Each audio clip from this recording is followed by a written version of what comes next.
The following content is provided under a Creative Commons license. Your support will help MIT OpenCourseWare continue to offer high-quality educational resources for free.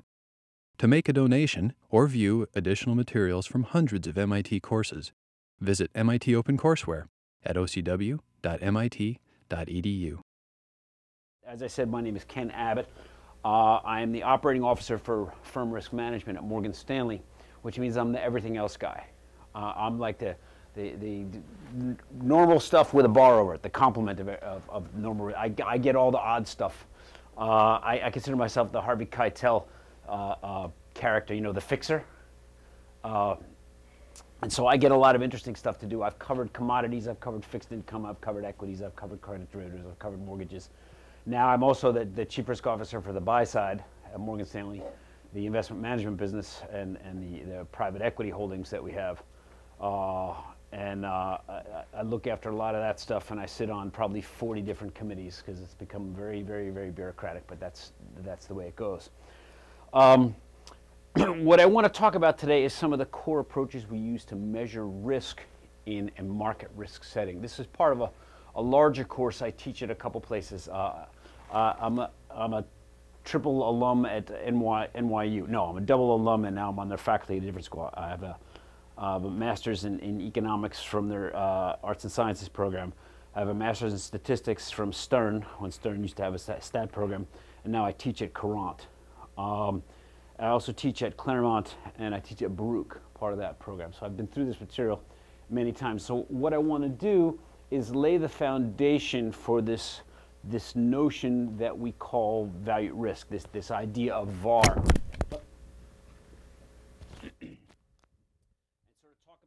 Let me put this back on. I got it. I'll make it work. Talk about it from a mathematical standpoint and from a statistical standpoint, but also give you some of the intuition behind what it is that we're trying to do when we measure this thing. First, a couple words about risk management. What is it that risk do? 25 years ago, maybe 3 firms had risk management groups. I was part of the first risk management group at Bankers Trust in 1986, all right?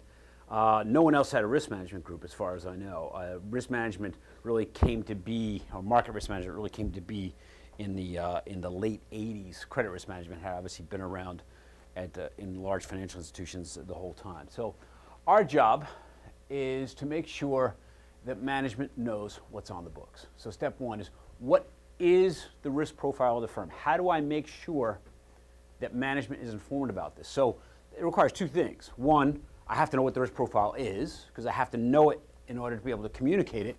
But the second thing, equally importantly, particularly important for you guys and girls, is that you need to be able to express relatively complex concepts in simple words and pretty pictures. All right? Chances are, if you go to work for a big firm, your boss won't be a quant. My boss happens to have a degree from Carnegie Mellon. He can count to 11 with his shoes on. All right? His boss is a lawyer. His boss is the chairman. All right? Commonly, the most senior people are very, very intelligent, very, very articulate, very, very learned, but not necessarily quants. Many of them have had a year or 2 of calculus, maybe even linear algebra, but you can't count. You can't show them, look, when you and I chat, we talk about regression analysis, I could say x transpose x inverse x transpose y, and those of you that have taken a regression course think, that's beta hat. And we could just stop it there. I could just put this form up there and you may recognize it. I'd have to spend 45 minutes explaining this to people on the top floor because this is not what they're studying. So we can talk the code amongst ourselves, but when we go outside our little group, getting bigger, we have to make sure that we can express ourselves clearly. That's done in clear, effective prose and in graphs. And I'll show you some of that stuff as we go on. So step 1, make sure management knows what the risk profile is. Step 2, protect the firm against unacceptably large concentrations. This is the subjective part. I can know the risk, but how big is big? How much is too much? How much is too concentrated? If I have $1 million of sensitivity per basis point, that's a 1/100th of 1% move in a rate. Is that big? Is that small? How do I know how much? How much of a particular stock issue should I own? How much of a bond issue? How much of a how much futures open interest? How big a limit should I have in this type of risk? That's where intuition and experience come into play. So that's the second part of our job, is to protect against unacceptably large losses. So the third, no surprises. You can liken the trading business, it's taking calculated risks. Sometimes you're going to lose. Many times you're going to lose. In fact, if you win 51% of the time, life's pretty good. All right? So what you want to do is make sure you have the right information so you can estimate if things get bad, how bad will they get? And to use that, we leverage a lot of relatively simple notions that we see in statistics. And so I should use a coloring mask here, not spotlight. We do a couple things. Just like the way when they talk about the press in your course about journalism, we can shine a light anywhere we want, and we do all the time. You know what? I'm going to think about this particular kind of risk. I'm going to point out that this is really important. You need to pay attention to it. And then I can shade it. I can make it blue. I can make it red. I can make it green. I can say this is good, this is bad, this is too big, this is too small, this is perfectly fine. So that's just a little bit of quick background on what we do. All right? So I'm going to go through as much of this as I can. I'm going to fly through the first part, and I want to hit these because these are the ways that we actually estimate risk. Variance, covariance is a quadratic form. Monte Carlo simulation, the way I'll show you, is based on a quadratic form. And historical simulation is Monte Carlo simulation without the Monte Carlo part. It's using historical data, and I'll go through that fairly quickly. Questions, comments? No? Excellent. Stop me. If I say, look, if any one of you doesn't understand something I say, probably many of you don't understand it. I don't know you guys, so I don't know what you know and what you don't know. So if there's a term that comes up, you're not sure, just say Ken, and it's Ken. I don't have a PhD. I work for a living. I make fun of academics. So you'll have to, I know you work for a living too. All right. There's a guy I tease at Claremont in this class. I say, who has this pointy-headed academic for to know that? Only kidding. All right, so I'm going to talk about one asset value risk. First, I'm going to introduce the notion of value risk. I'm going to talk about one asset. We'll talk about price-based instruments. We're going to go into yield space. So we're going to talk about the conversions we have to do there. One thing I will do after this class is over, since I know I'm going to fly through some material, and since this is MIT, I'm sure you're used to just flying through material, and there's a lot of this, the proof of which is left to the reader as an exercise. I'm sure you get a fair amount of that. I will give you papers. If you have questions, my email is on the first page. I welcome your questions. I tell my students that every year. I'm okay with you sending me an email asking me for a reference on a citation, something. I'm perfectly fine with that. Don't worry, oh, he's too busy. I'm fine. Just, if you got a question, something's not clear, I've got access to thousands of papers, and I've screened them. I've read thousands of papers. Say, you know, this is a good one. That's a waste of time. But I can give you background material on regulation, on bond pricing, on derivative algorithms. You let me know. I'm happy to provide that at any point in time. You get that free with your tuition. All right? A couple of key metrics. I don't want to spend too much time on this. Interest rate exposure. How sensitive am I to changes in interest rates? Equity exposure, commodity exposure, credit spread exposure. We'll talk about linearity. We won't talk too much about regularity of cash flows. We won't really get into that here. And we need to know correlation across different asset classes, and I'll show you what that means. All right. At the heart of this notion of value at risk is this idea of a statistical order statistic. Who here has heard of order statistics? All right. I want to give you 30 seconds. The best simple description of an order statistic. The maximum or the minimum of a set of observations. All right. When we talk about value at risk, I want to know the worst 1% of the outcomes. And why do we? What's cool about order statistics is they're well established in the literature, pretty well understood. All right. And so people are familiar with it. Once we put our toe into the academic water and we start talking about this notion, there's a vast body of literature that says this is how this thing is, this is how it behaves, this is what the distribution looks like, and so we can estimate these things. And so what we're looking at in value risk, if my distribution of returns, how much I make, all right, in a particular, if I look historically, I have a position. How much would this position have earned me over the last n days, n weeks, n months? If I look at a frequency distribution of that, I'm likely, don't have to, I'm likely to get something that's symmetric. I'm likely to get something that's unimodal, all right? It may or may not have fat tails. We'll talk about that a little later. If my return distribution were beautifully symmetric and beautifully normal and independent, then the risk, I could measure this 1% order statistic. What's the 1% likely worst case outcome tomorrow? All right? I might do that by integrating the normal function from negative infinity, for all intents and purposes, 5 or 6 standard deviations. Anyway, from negative infinity to negative 2.33 standard deviations. Why? Because the area under the curve, that's 0.01. Now, this is a one-sided confidence interval as opposed to a two-sided confidence interval. And this is one of these things that, as an undergrad, you learn two-sided, and then the first time somebody shows you one-sided, like, wait a minute, what is this? Then you, oh, I get it. You're just looking at this area. I could build a gazillion two-sided confidence intervals. One-sided, it's got to stop at one place. All right, so this set of outcomes, and this is standardized, it says in standard deviation space, all right, negative infinity to 2.33. If I want 95% or 5% likely loss, so I can say tomorrow there's a 5% chance my loss is going to be X or greater, I would go to 1.645 standard deviations.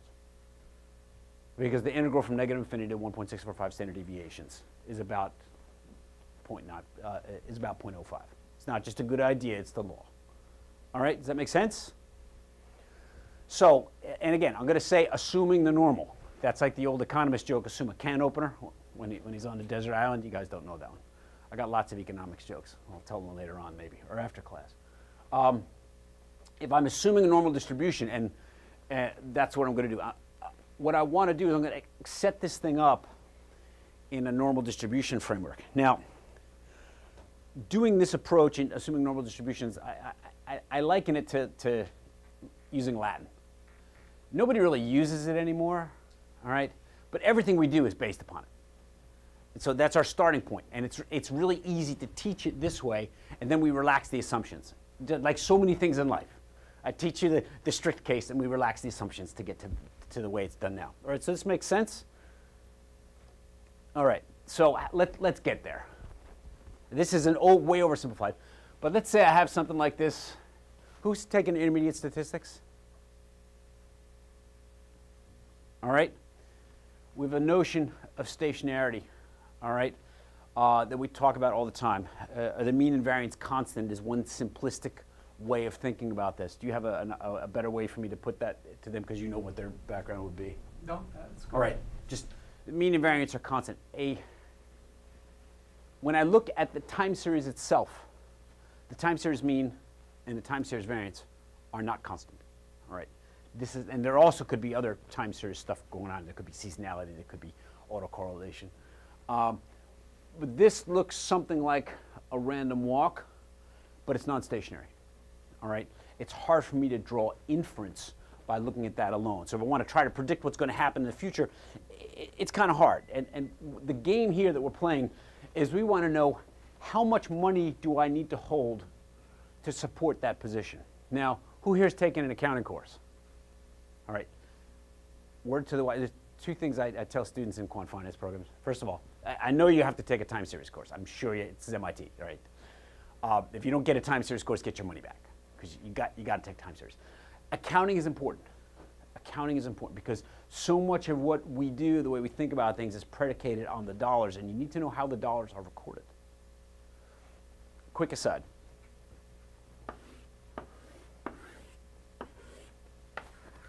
Balance sheet. I'll give you a 30-second accounting lecture. Assets. What we own. All right? Everything we own. We have stuff, it's assets. We came to that stuff one of two ways. We either paid for it out of our pocket or we borrowed money. There's no third way. So everything we own, we either paid for out of our pocket or borrowed money. The amount we paid for out of our pocket is the equity. The ratio of this to this is called leverage, among other things. All right? If I'm this company, I have this much stuff, and I bought it with this much debt and this much equity, and again, that's a gross oversimplification. When this gets down to 0, it's game over. Belly up. All right? Does that make sense?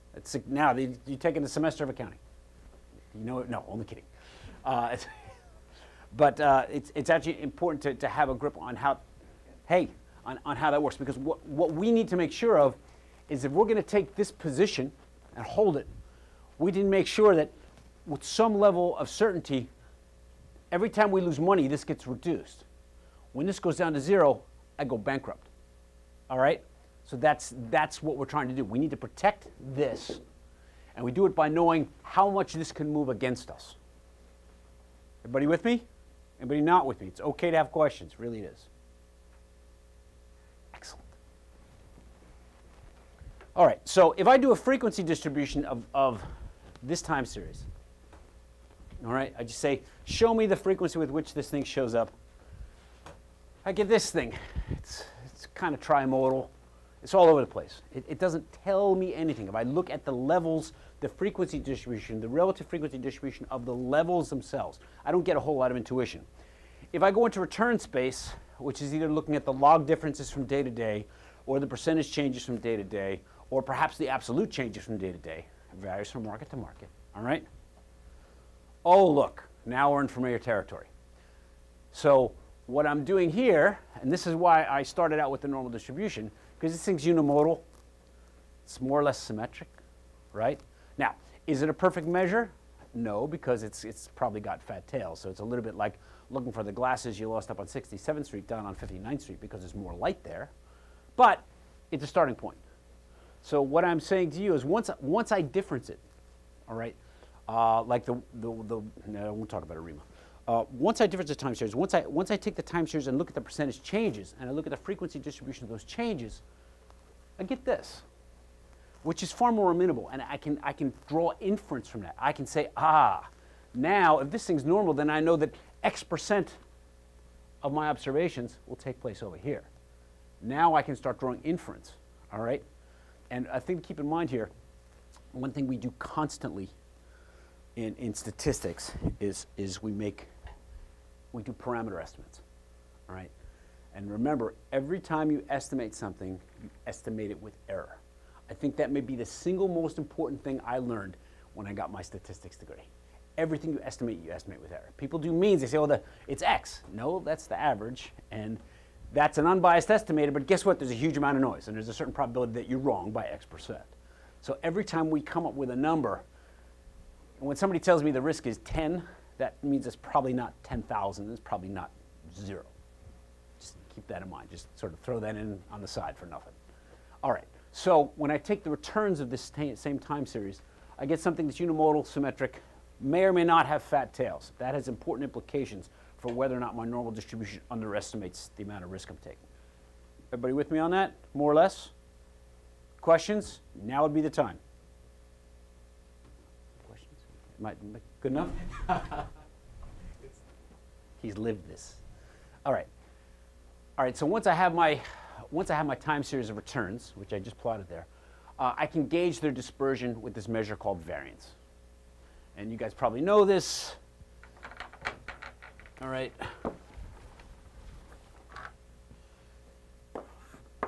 Variance, the expected value of xi minus x bar. I love these thick chalks.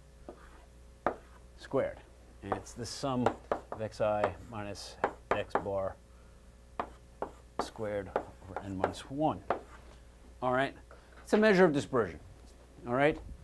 Variance has its, now, I should say that this is sigma squared hat. All right, you guys, right? Estimate, parameter, estimate, parameter, parameter, estimate. All right, this is measured with error. Anybody here know what the distribution of this is? Anyone? $5. Close. N chi-squared. Worth $2. Talk to me after class. It's a chi-squared distribution. Now, what does that mean? That means that all right? We know it can't be 0 or less than 0. If you figure out a way to get variances less than 0, let's talk, all right?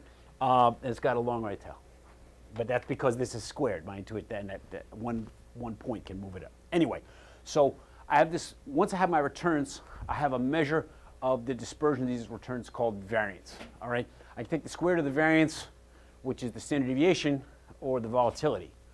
When I'm doing it with a data set, I usually refer to it as the standard deviation. When I'm referring to the standard deviation of the distribution, I usually call it the standard error. That just, is that a law or is that just common parlance? Well, the standard error is typically for something that's random, like an estimate, whereas the standard deviation is more like for a sample. Empirical. See, it's important because when you first learn this, they don't tell you that, and they flip them back and forth. And then when you take the intermediate courses, they say, no, don't use standard deviation when you mean standard error. All right, and you'll get points off on your exam for that, right? All right, so standard deviation of volatility is the square root of the variance, also called the volatility. In a normal distribution, 1% of the observations is outside of 2.33 standard deviations. For 95%, it's out past 1.64, 1.645 standard deviations. Now, you're saying, wait a minute, where'd my 1.96 go that I learned as an undergrad? Two-sided. So if I go from the mean to 1.96 standard deviations on either side, that encompasses 95% of the total area of the integral from negative infinity to positive infinity. Everybody with me on that? Does that make sense? The two-sided versus one-sided, that's confused me when I was your age. It confused me a lot. But I got there. All right. All right, so this is how we do it. Excel functions are VaR, and say you don't need to know that. All right, so in this case, I estimated the variance of this particular time series. I took the standard deviation by taking square root of the variance. It's in percentages. When you do this, I tell you, it's like physics. Your units will screw you up every time. All right? What am I measuring? What are my units? I still make units mistakes. I want you to know that. And I've been in this business 30 years. I still make units mistakes, just like physics. All right? I'm in percentage change space, so I want to talk in terms of percentage changes. The standard deviation is 1.8% of that time series I showed you. So 2.33 standard deviations times the standard deviation is about 4.2%. What that says is, given this data set, one time series, I am saying I expect to lose on any given day, if I have that position, 99% of the time I'm going to lose 4.2% of it or less. Very important. Think about that. Is that clear? That's how I get there. I'm making a statement about the probability of loss. I'm saying there's a 1% probability for that particular time series, which is, all right, if this is my historical data set, and it's my only historical data set, and I own this, tomorrow I may be 4.2% lighter than I was today because the market could move against me. And I'm 99% sure, if the future is like the past, that my loss tomorrow is going to be 4.2% or less. That's VaR. Simplest case, assuming normal distribution, single asset, not fixed income.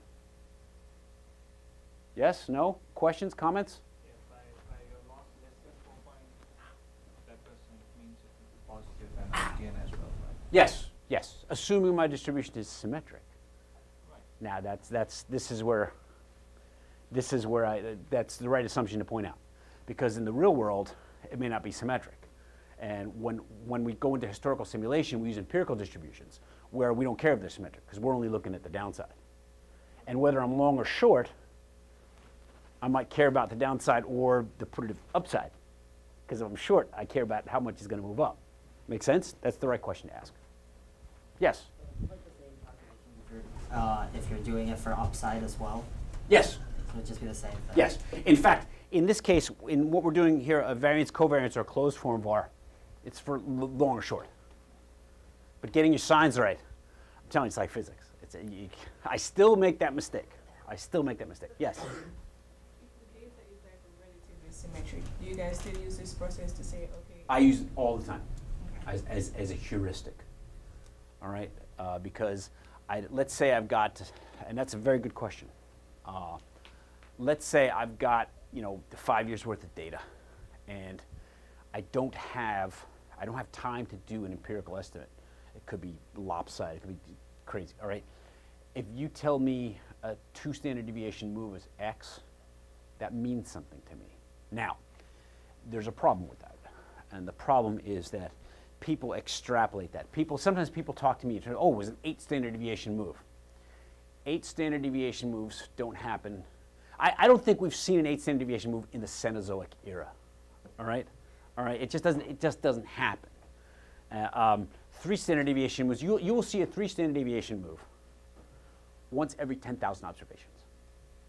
Now, I learned this the hard way by just see how many times do I have to do this, and then I looked it up on the table. Oh, okay, I was right. But so when we oversimplify and start talking about everything in terms of that normal distribution, we really lose our grip on reality. But I use it as a heuristic all the time. I'll do it even now, and I know better. But I'll go, what's 2 standard deviations? What's 3 standard deviations? Because by and large, and I still do this. I get my data. And I line it up, and I do frequency distributions. Hold on, I do this all the time with my data. Is it symmetric? Is it fat-tailed? Is it unimodal? So that's a very good question. Any other questions? Peter, have you talked about the standard distribution yet? We introduced it in the last lecture, and the problem set this week does relate to that. But all right, perfect lead-in. So the statement I made is 1% of the time I'd expect to lose more than 4.2 pesos on a 100 peso position. All right, that's my inferential statement. In fact, over the same time period, I lost 4.2% 1.5% of the time instead of 1% of the time. What that tells me, what that suggests to me, is my data set has fat tails. What that means is the likelihood of a loss, a simple way of thinking about it. I really care between what that means in a metaphysical sense, for a way to interpret it. The likelihood of a loss is greater than would be implied by the normal distribution. All right, so when you hear people say fat tails, generally that's what they're talking about. There are different ways you can interpret that statement, but when somebody's talking about a financial time series, it has fat tails. Roughly three quarters of your financial time series will have fat tails. They'll also have time series properties. They won't be true random walks. A true random walk says that I don't know whether it's going to go up or down based on the data I have. The time series has no memory. When we start introducing time series properties, which many financial time series have, all right, then there's seasonality, there's mean reversion, there's all kinds of other stuff, other ways that we have to think about modeling the data. Make sense? It has a higher standard deviation than we calculate. Say it once again. Fatter tail, does it mean that we have a higher standard deviation than we actually calculate? No, the standard deviation is the standard deviation. All right, that's no matter what I do. This is standard deviation. That's it. They don't have a higher standard deviation. All right, but the likelihood of put it this way, the likelihood of a move of 2.33 standard deviations is more than 1%. That's the way I think of it. Make sense? Yes. Is there any way for you to just like, intuitively sorry, is there any way for you to like graph what a fatter tail looks like? Oh, well, be patient. Okay. Well, if we have time. In fact, we do that all the time, and one of our techniques doesn't care. It goes to the empirical distribution, so it captures the fat tails completely. In fact, one of the homework assignment, which I usually precede this lecture by, has people graphing all kinds of distributions to see what these things look like. We won't have time for that, but I'll see if you have questions, send them to me. I'll send you some stuff to read about this. All right, so now you know one asset VaR. Now you're qualified to go work for a big bank. All right, get your data, calculate returns. Now, I usually put in step 2B, graph your data and look at it. All right, because everybody's data has dirt in it. Everybody's data. Don't trust anyone else. If you're going to get fired for being incompetent. Don't get fired for using someone else's bad data. All right, Don't trust anyone. My mother gives me data. Mom, I'm graphing it because I think you let some poop slip into my data. All right? All right? Mother Teresa could come to me with a thumb drive. Ken, S&P 500. Sorry, Mother Teresa. I'm graphing it before I use it. All right? So I don't want to say that this is usually in here. We do extensive error testing because there could be bad data, there could be missing data. And missing data is a whole other lecture that I give. You might be shocked at how, no. All right, so for one asset VaR, get my data, create my return series, percentage changes, log changes, sometimes absolute differences. Take the variance, take the square root of the variance, multiply by 2.33. Done and dusted, go home, take your shoes off, relax. Okay, percentage changes versus log changes. For all intents and purposes, it doesn't really matter, and I will often use one or the other. The way I think about this,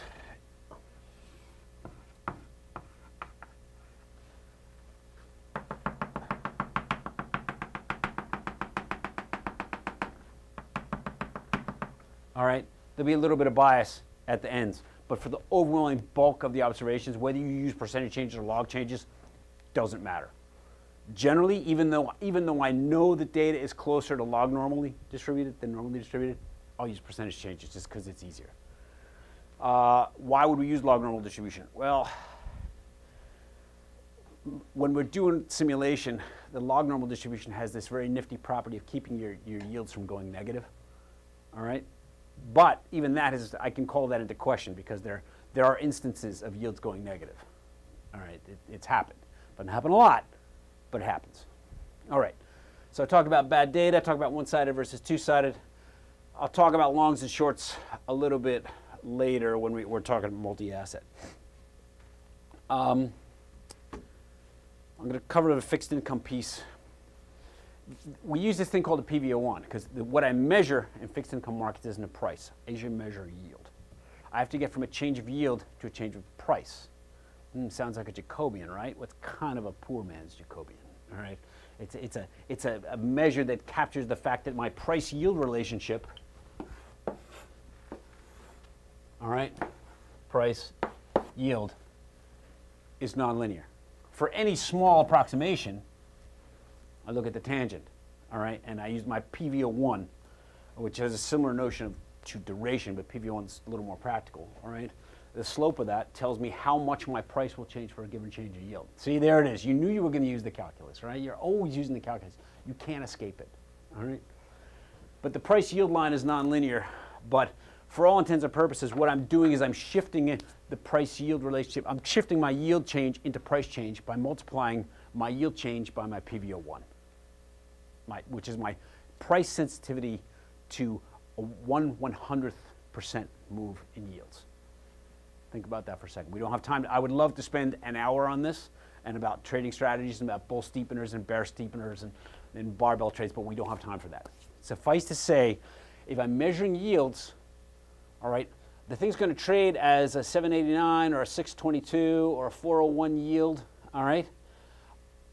How do I get that into change in price? Because I can't tell my boss, hey, I had a good day. I bought it at 402 and sold it at 401. No, how much money did you make? Yield to coffee break, yield to lunchtime, yield to go home at the end of the day, all right? How do I get from change in yield to change in price? Usually, PV01. I could use duration.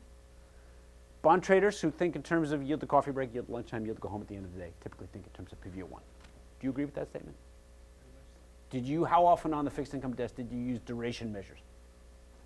Well, actually, pretty often. Because of the investor horizon? Yeah.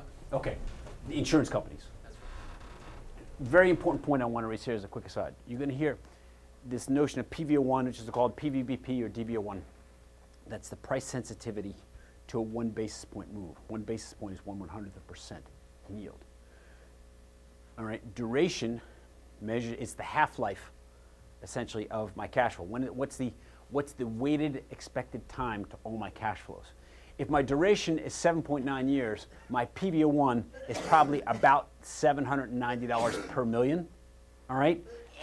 In terms of significant digits, they're roughly the same, but they have different meanings, and the units are different. Duration is measured in yield. PV01 is measured in dollars. All right?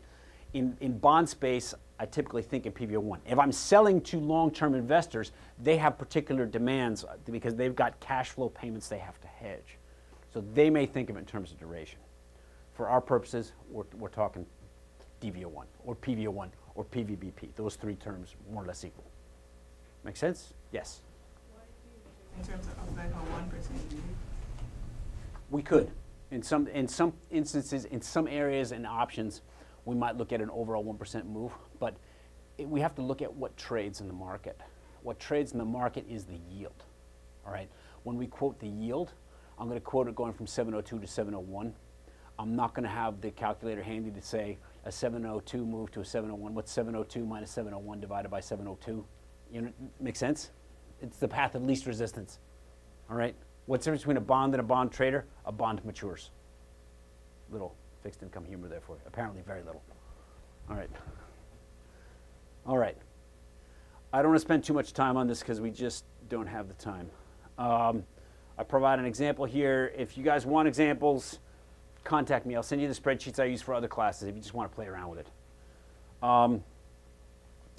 When I talk about PV01, when I talk about yields, I usually have some kind of risk-free rate, although this whole notion of the risk-free rate, which is so much of modern finance, is predicated on this assumption that there is a risk-free rate, which used to be considered the U.S. Treasury, used to be considered risk-free. Well, there's a credit spread out there for the U.S. Treasury. There's just, I don't mean to throw a monkey wrench into the works, but there's no such thing. I'm not going to question 75 years of academic finance, but it's troublesome. Just like when I was taking economics 30 years ago, inflation just mucked with everything. All the models fell apart. There were appendices to every chapter on how you have to change this model to address inflation. And then inflation went away and everything was better. But this may not go away. I've got two components here. If the yield is 6%, I might have a 450 treasury rate and 150 basis point credit spread. The credit spread reflects the probability of default. And I don't want to get into measures of risk neutrality here. But I have to pay, if I'm an issuer and I have a chance of default, I have to pay my investors more, all right?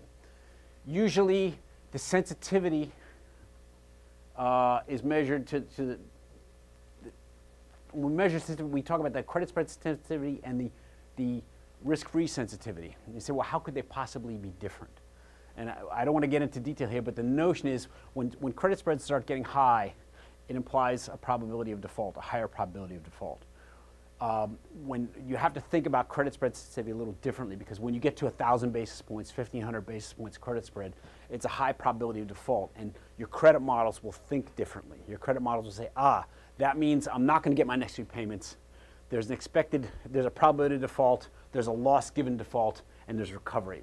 A bunch of other stochastic measures come into play. I don't want to spend any more time on it because it's just going to confuse you now. Suffice to say, we have the yields, and yields are composed of risk-free rates and credit spreads. All right? And I apologize for rushing through that, but we don't have time to do it. All right. Typically, I have more than one asset. So in this framework, where I take 2.33 standard deviations times my dollar investment or my renminbi investment or my sterling investment, all right? That example is with one asset. If I want to expand this, and I can expand this using this notion of covariance and correlation. Have you guys covered correlation and covariance at some point in your careers? Yes, no? All right. Both of them measure the way one asset moves vis-a-vis another asset. Correlation is scaled between -1 and +1.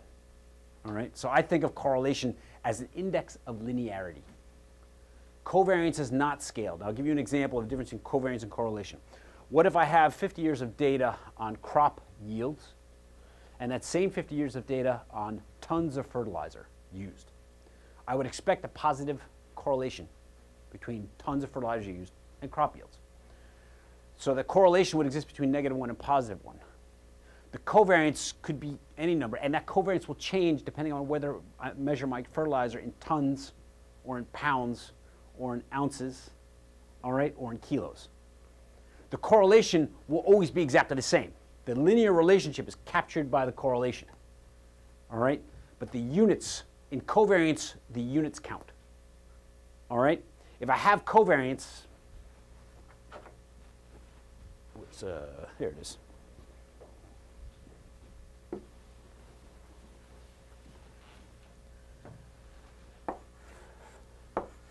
Covariance matrices are symmetric.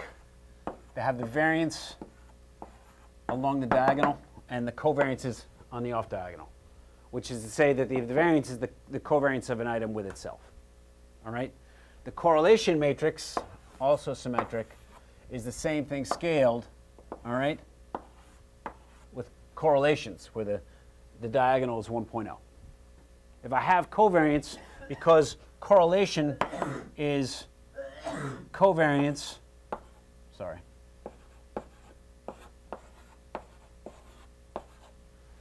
covariance divided by the product of the standard deviations gets me, correlation half, all right? This is like the apostrophe in French. You'll forget it all the time. But the one time you really need it, you won't do it and you'll be in trouble. All right? If you have the covariances, you can get to the correlations. If you have the correlations, you can't get to the covariances unless you know the variances. That's a classic midterm question. I give that almost, not every year, maybe every other year. All right? Don't have time to spend much more time on it.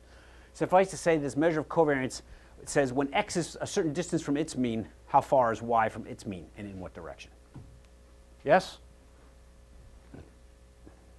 Now, this is just a little empirical stuff because I'm not as clever as you guys.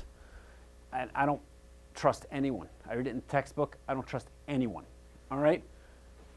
A, B, here's A plus B. So I just, look, variance of A plus B is variance of A plus variance B plus 2 times covariance AB. It's not just a good idea, it's the law. I saw it in 1,000 statistics textbooks. I tested it anyway. Because if I want to get fired, I'm going to get fired for making my own mistake, not making someone else's mistake. I do this all the time. And I just prove it empirically here, the proof of which will be left to the reader as an exercise. I hated when books said that.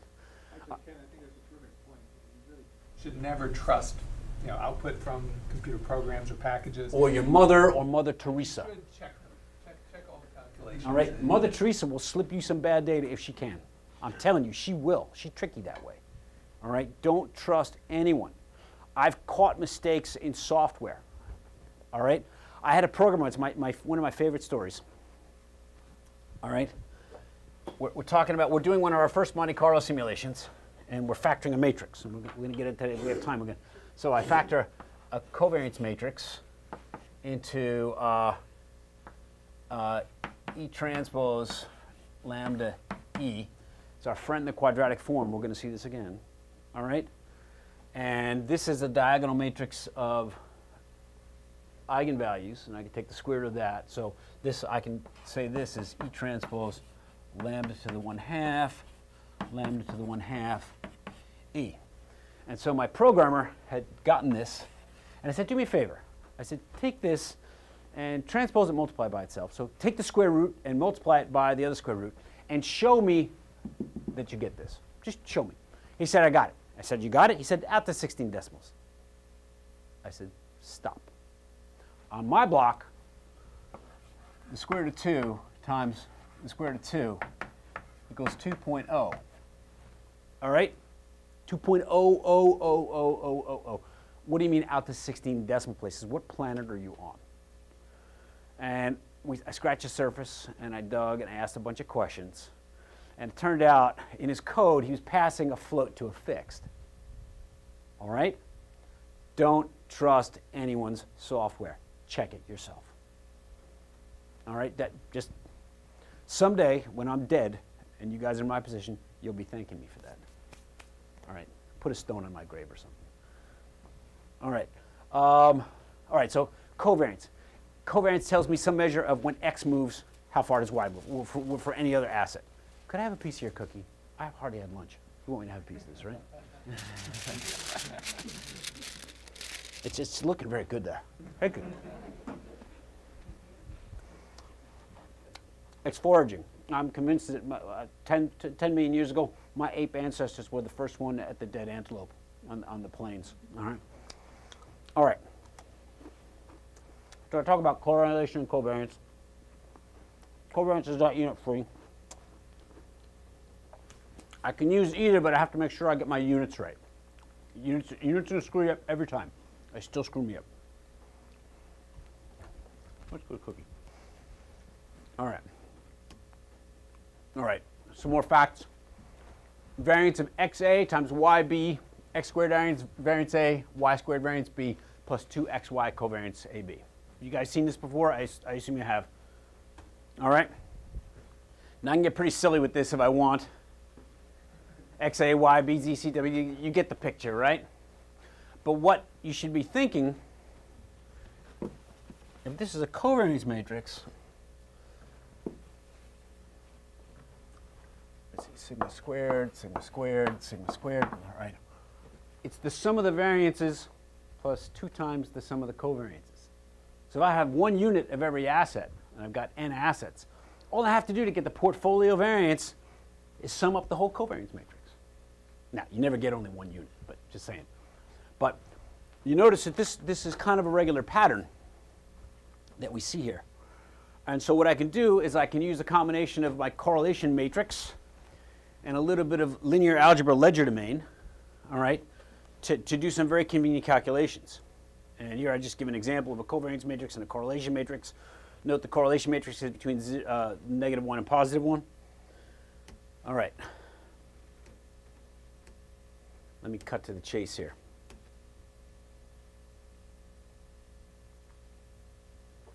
Here, I'll draw it here because I really want to get into some of the other stuff.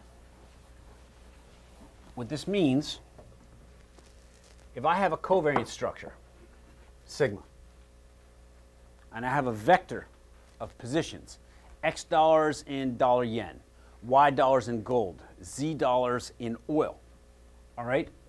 And let's say I've got a position vector, x1, x2, x3, x to the n.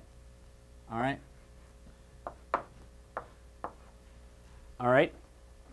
If I have all my positions recorded as a vector, this is asset 1, asset 2, and this is in dollars, all right? And I have the covariance structure. The variance of this portfolio that has these assets and this covariance structure, this is where the magic happens. All right? Is X transpose sigma X. All right? Equals sigma squared hat portfolio. Now you really could go work for a bank. This is how portfolio variance using the variance covariance method is done. In fact, when we were doing it this way 20 years ago, spreadsheets only had 256 columns. So we tried to simplify everything into 200, or sometimes you had to sum it up using two different spreadsheets. We didn't have multi-tab spreadsheets. That was a dream, multi-tab spreadsheet. This was Lotus 1, 2, 3 we're talking about here, okay? You guys don't even know what Lotus 1, 2, 3 is. It's like an abacus, but on the screen. Yes? What's X again in this? Position vector.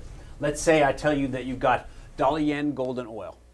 You got $100 of dollar yen, $50 of oil, and $25 of gold. All right, it'd be 100, 50, 25. Now, I should say, if it's $100 of dollar yen, your position vector would actually show up as negative 100, 50, 25. Why is that? Because if I'm measuring my dollar yen, and this is just a little aside, typically I measure dollar yen in yen per dollar. All right, so dollar yen might be 95. If I own yen, and I'm a dollar investor, and I own yen, and yen go from 95 per dollar to 100 per dollar, do I make or lose money? I lose money, negative 100. All right, and that's, save that for, just store that.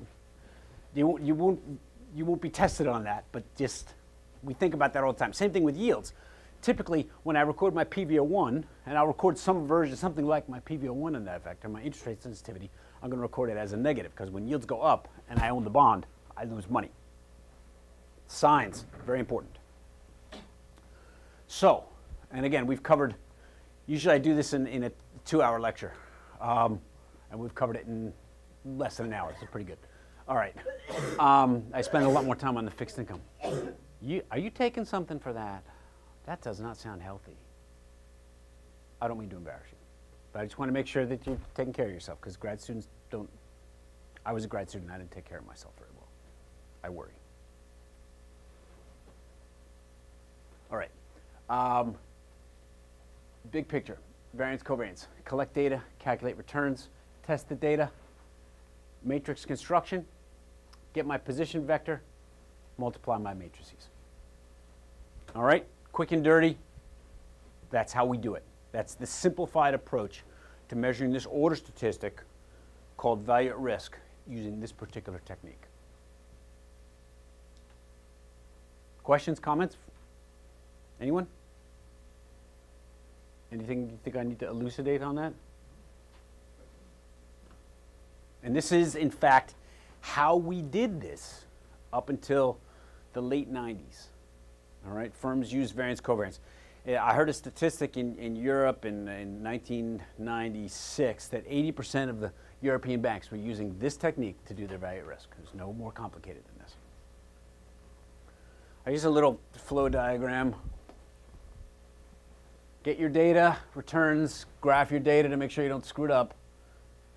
Get your covariance matrix, multiply your matrices out x transpose sigma x using the position vectors, and then you can do your analysis. Normally I would spend some more time on that bottom row and different things you can do with it, but that'll have to suffice for now. Couple points I want to make before we move on about the assumptions. I have to worry about where, actually I'll fly through this here so we can get into Monte Carlo simulation.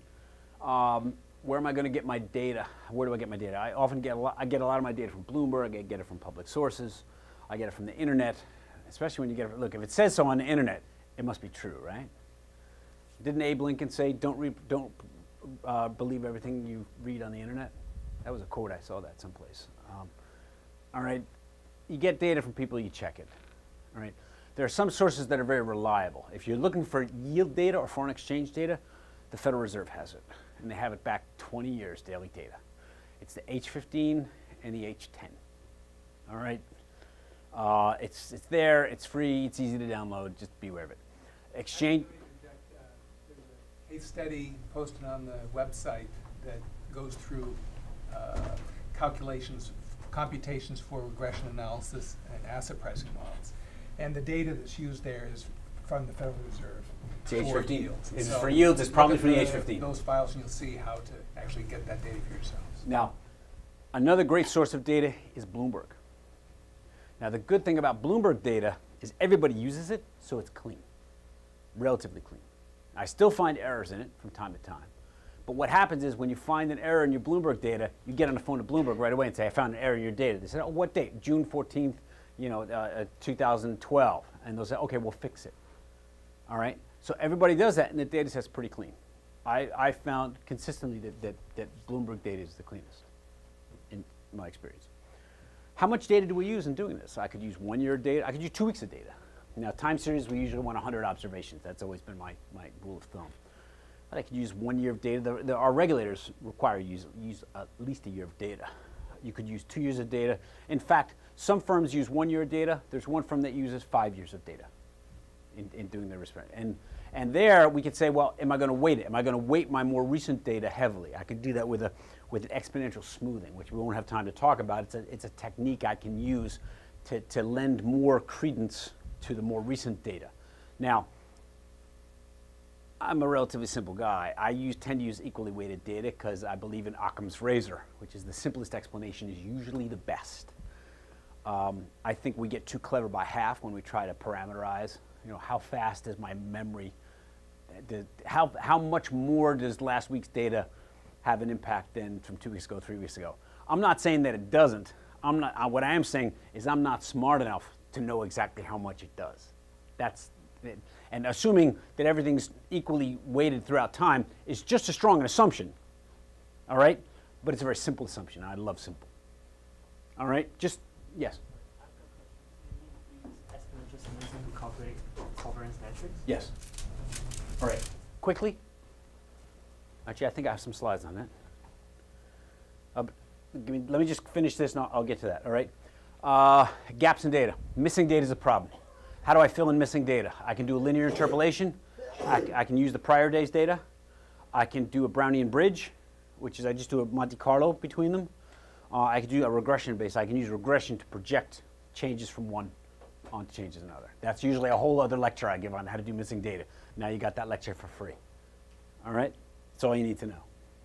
It's not only a lecture, it's a very hard homework assignment. But how frequently do I update my data? Some people update their covariance structures daily. I think that's an overkill. We update our data set weekly. All right, that's what we do. And I think that's overkill, but tell that to my regulators. And we use daily data, weekly data, monthly data. We typically use daily data. Some firms may do it differently. All right?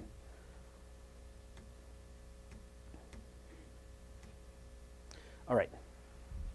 Here's your exponential smoothing. All right. Remember, I usually measure covariance, sum of xi minus x bar times y minus y bar divided by n minus 1. What if I stuck an omega in there? All right. And I use this calculation instead, where the denominator is the sum of all the omegas. You should be thinking finite series. All right. At least you have to realize, I was a decent math student. I wasn't a great math student. And when I found, when I was studying this, I'm like, wow, all that stuff that I learned, it actually, finite series, who knew? Who knew that I actually use it? All right. So I take this, and let's say I'm working backwards in time. So today's observation is T0. Tomorrow, yesterday's observation is T1, T2, T3. So today's observation would get, and stay, let's assume for the time being that this omega is on the order of 0.95. Just, it could be anything, all right? So today would be 0.95 to the 0, 1, all right, divided by the sum of all my omegas. Tomorrow would be 0.95 divided by the sum of the omegas. The next day would be 0.95 squared divided by the sum of the omegas. 95 cubed, and gets smaller and smaller, all right? When you're using 0.9, for example, if you use 0.94, 99% of your weight will be in the last 76 days. 76 observations. I shouldn't say 76 days, 76 observations. So there's this notion that the impact declines exponentially. Does that make sense? The reason that people use this pretty commonly, but what scares me about it, somebody stuck these fancy transitions in between these sides. Anyway, is that here's my standard deviation with a rolling 6-month window. And here's my standard deviation using different weights. And the point I want to make here, and it's an important point, my assumption about my weighting coefficient has a material impact on the size of my measured volatility. All right?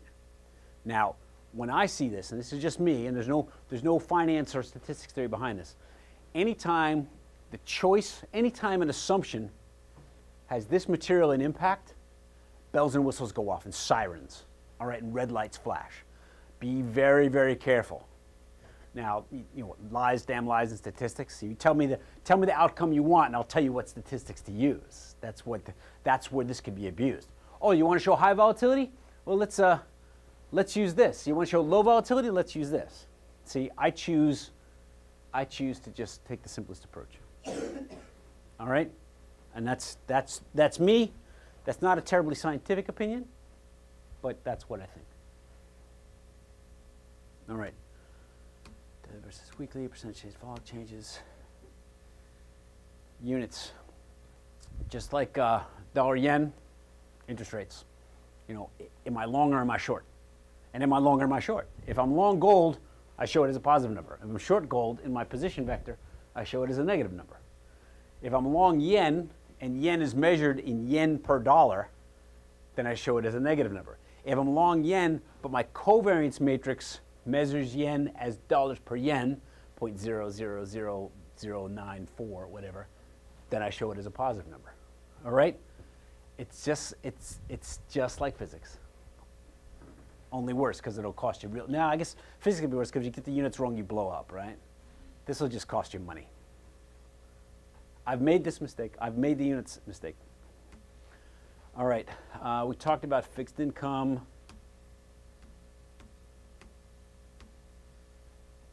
All right, so that's what I want to cover from the bare bones setup for VaR. Now I'm going to skip the historical simulation and go right to the Monte Carlo because I want to show you another way we can use covariance structures.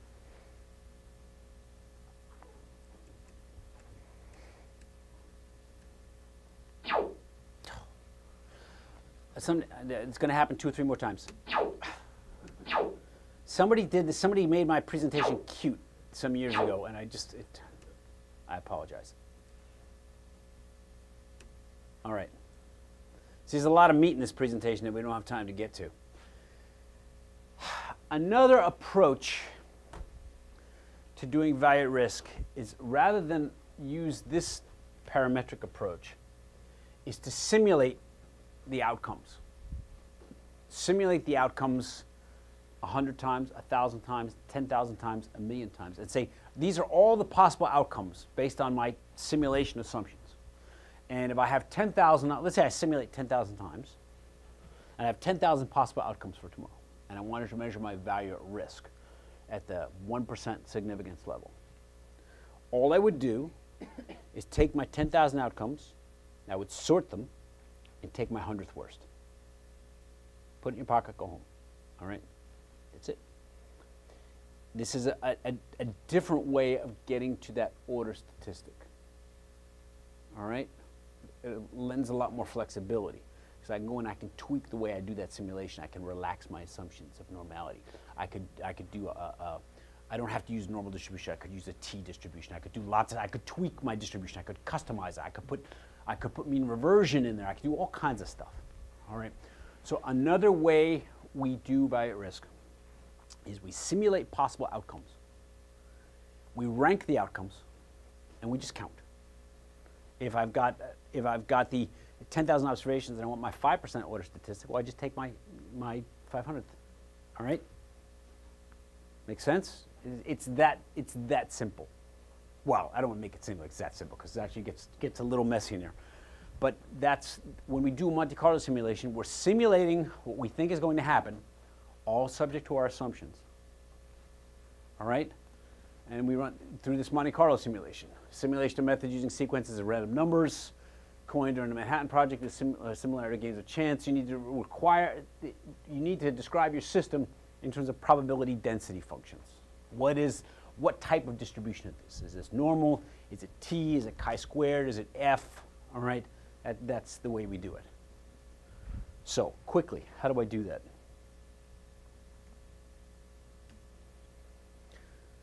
I have to have random numbers. Now, they're truly random numbers.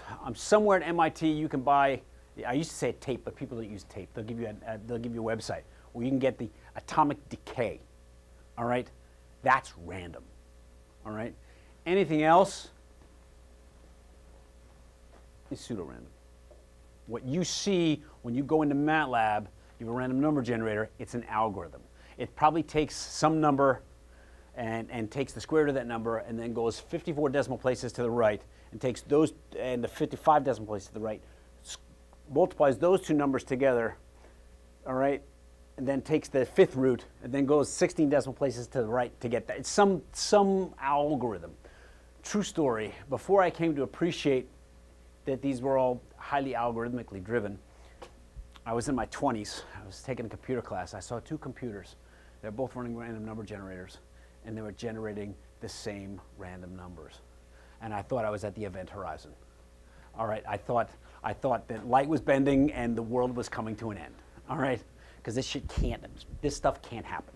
All right, it was happening right in front. It was a pseudo-random number generator. I didn't know I was 24. All right, but anyway. Quasi-random numbers, it's sort of a way of imposing some order on your random numbers. One particular set of draws may not have enough draws in a particular area to give you the numbers you want. I can impose some conditions upon that. I don't want to get into a discussion of random numbers. How do I get from random uniform to, most random number generators give you a random uniform number between 0 and 1.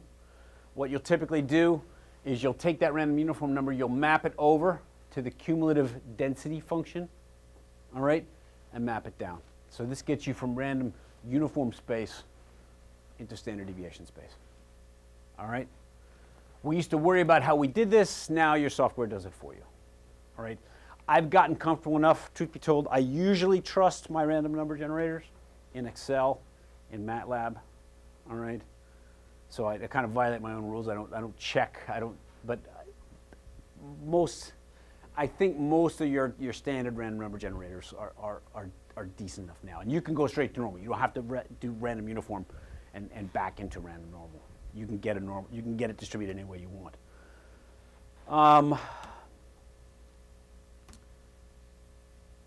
What I do when I do a Monte Carlo simulation, and this is, again, we've rushed because we only got like 20 minutes, all right? If I take a covariance matrix, you have to trust me on this, because again, I'm covering like 8 hours of lecture in an hour and a half, all right? But you guys go to MIT, so I have no doubt you're going to be all over this, all right?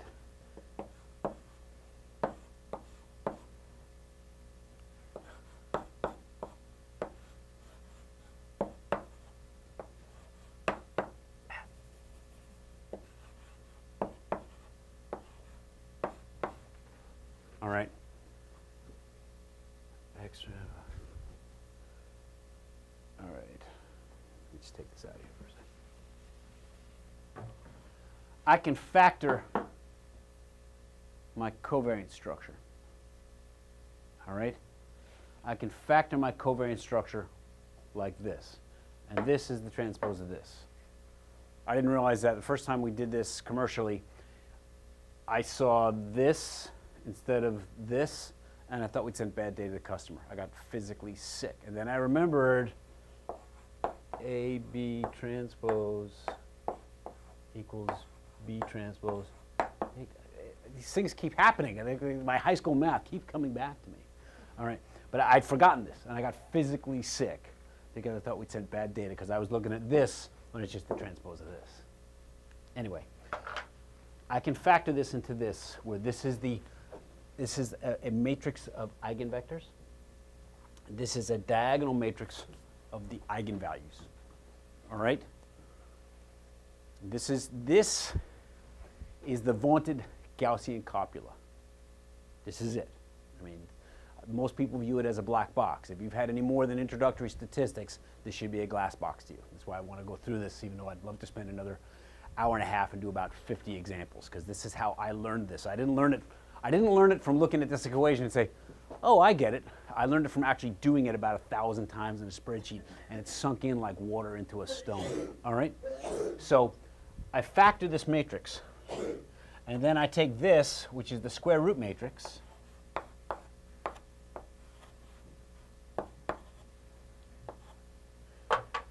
which is my transpose of my eigenvector matrix and diagonal matrix containing the square root of my eigenvalues. Now, could this ever be negative and take me into imaginary root land? Well, if my variances are positive or 0, then that won't be a problem. So here we get it. Remember, you guys studied positive semi-definite, positive definite? Once again, it's another one of these high school math things. Like, here it is. I had to know this, all right? Suddenly, I care whether it's positive semi-definite. Covariance structures have to be positive semi-definite. If you don't have a complete data set, let's say you've got 100 observations, 100 observations, 100 observations, 25 observations, 100 observations, 100, you may have a negative eigenvalue. If you just measure the covariances with the amount of data that you have, my intuition, and I doubt this is is that you're measuring with error, and you have fewer observations, you measure with more error. So it's possible, if you're using if some of your covariance measures have 25 observations, and some of them have 100 observations, that there's more error in some than in others. And so there's the theoretical possibility for negative variance. True story, we didn't know this in the 90s. I took this problem to the chairman of the statistics department at NYU. Said, I'm getting negative eigenvalues.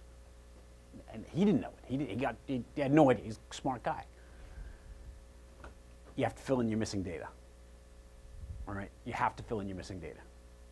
If you got 1,000 observations, 1,000 observations, 1,000 observations, 200 observations, and you want to make sure you don't have a negative eigenvalue, you've got to fill in those observations, which is why missing data is a whole other thing we talk about. All right? Again, I could spend a lot of time on that, and I learned that the hard way. All right? But anyway, so I take this square root matrix. If I pre-multiply that square root matrix by row after row of normals, all right, I will get out an array that has the same covariance structure as that with which I started. We're good. It interpreted the math. I've got some. Is another story here. I've been using the same eigenvalue. I believe in full attribution. I'm not a clever guy. I have not an original thought in my head. And whenever I use someone else's stuff, I give them credit for it. And the guy who wrote the code that did the eigenvalue decomposition, this is something that was translated from Fortran 4. All right? It wasn't even Watt 5. We're talking Fortran. There's a dichotomy in the world. There are people that have written Fortran and people that haven't. I'm guessing that there are 2 people in this room that have ever written a line of Fortran. Anyone here? Oh, just saying. Yeah, with cards or without cards? I didn't use cards. See, you're an old timer because you use cards. Anyway, the punchline is, I've been using this guy's code, and I could show you the code. It's like in the Lone Ranger. I didn't even get a chance to thank him because he didn't put his name on the code.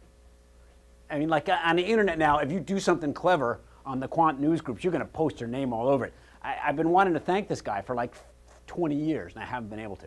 Anyway, it's some eigenvalue code that's been translated. Let me show you what this means. All right, here's some source data. Here's some percentage changes, just like we talked about. Here's the empirical correlation of those percentage changes. All right, so the correlation of my government 10-year to my AAA 10-year is 0.83. To my AA, 0.84. All right, you see this. All right, and I have this covariance matrix, which is the correlation matrix is a scaled version of the covariance matrix. And I do a little bit of statistical legerdemain. Eigenvalues and eigenvectors. Take the square root of that. And again, I'd love to spend a lot more time on this, but we just don't. Suffice to say, I call this a transformation matrix. That's my term. This matrix here is this. If we had another hour and a half, I'd take the step-by-step to get you there, the proof of which is left to the reader as an exercise. All right, I'll leave this spreadsheet for you. I'll send it to you. I have this matrix. This matrix is like a prism. I'm going to pass white light through it. I'm going to get a beautiful rainbow. All right, let me show you what I mean. So remember that matrix, this matrix I'm calling T. Remember my matrix is 10 by 10. 1, 2, 3, 4, 5, 6, 7, 8, 9, 10. All right? 10 columns of data. 10 by 10 correlation matrix. Let's check. All right, 10 by 10. Now I've got row vectors of, uncorrelated random normals. All right? So what I'm doing then is I'm pre-multiplying that transformation matrix row by row by each row of uncorrelated random normals. And what I get is correlated random normals. So what I'm telling you here is this array happens to be 10 wide and 1,000 long. And I'm telling you that I started with my historical data. And let me see how much data I have there. have a couple hundred observations of historical data.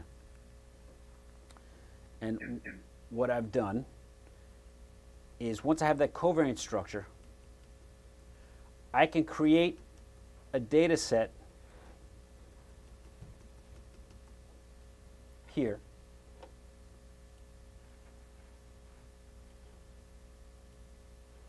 which has the same statistical properties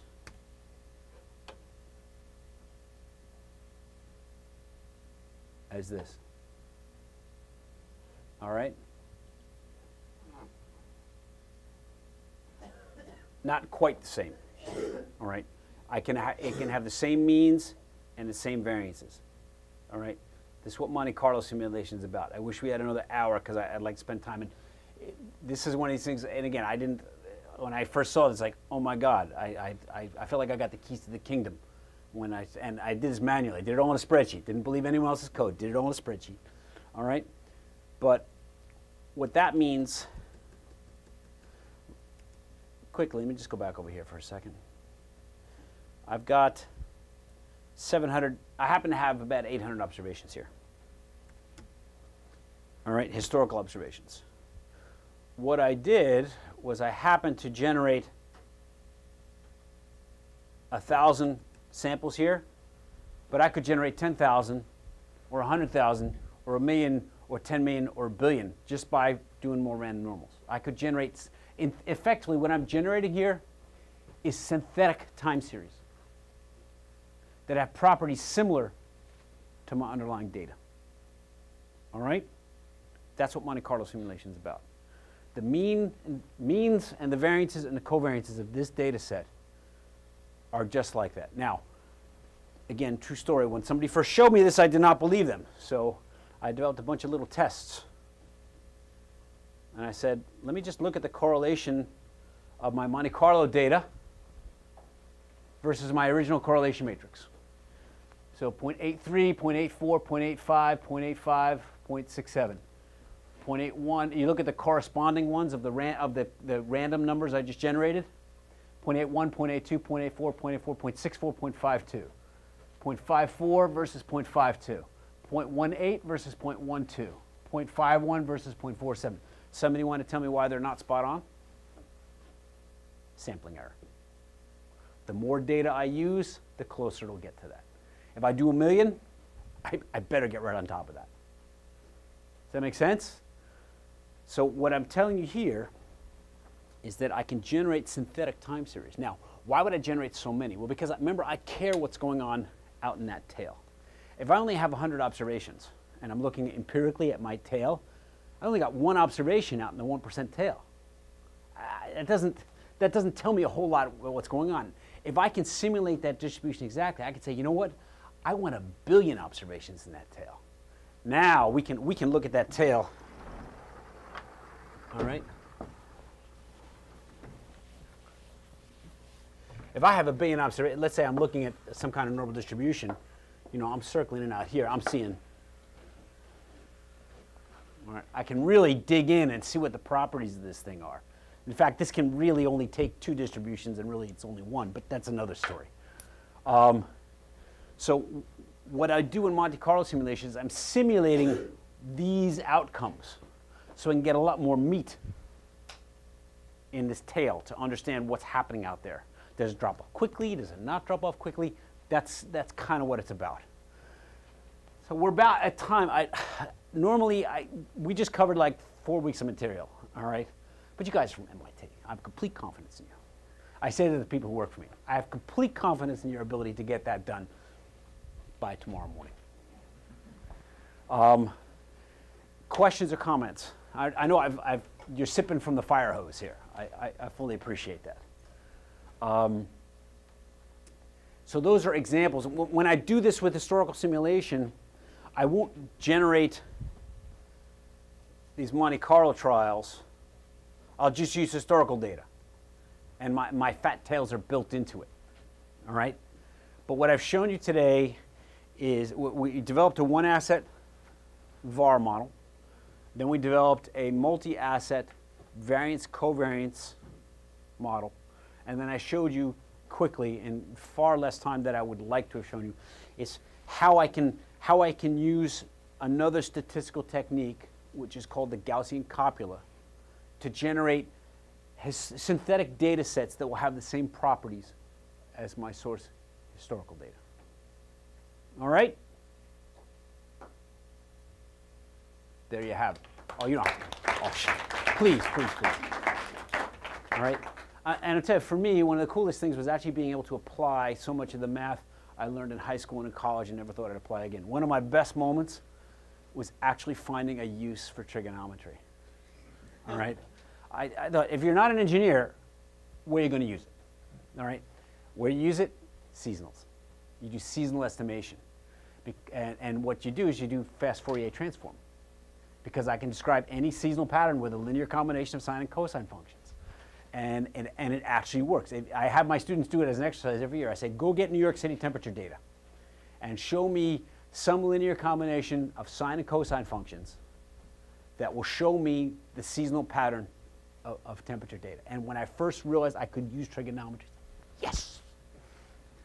It wasn't a waste of time. Polar coordinates, I still haven't found a use for that one. But it's there. I know it's there. All right? Go home.